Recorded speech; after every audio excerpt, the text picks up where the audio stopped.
नमस्कार, मी प्रणिता बोरसे. आपण पाहत आहात TV9 मराठी. बुलेटिनच्या सुरुवातीला महत्त्वाची बातमी. भाजप नेत्या पंकजा मुंडे बुधवारी उमेदवारी अर्ज दाखल करणार आहे. गोपीनाथ मुंडेंच्या परंपरेनुसार त्या अर्ज दाखल करणार असल्याचंही त्यांनी म्हटलंय.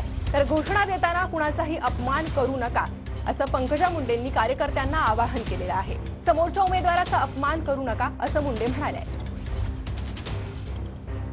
मी आपल्या सर्वांना ही माहिती देऊ इच्छिते की मी 24 एप्रिल रोजी माझं नामनिर्देशन दाखल करणार आहे.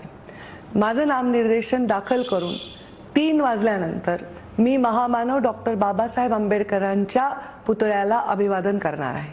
तिथून अण्णाभाऊ साठेंच्या पुतळ्याला अभिवादन करून छत्रपती शिवरायांच्या पुतळ्याला अभिवादन करण्यासाठी छत्रपती शिवाजी महाराज चौकामध्ये आमची रॅली येणार आहे.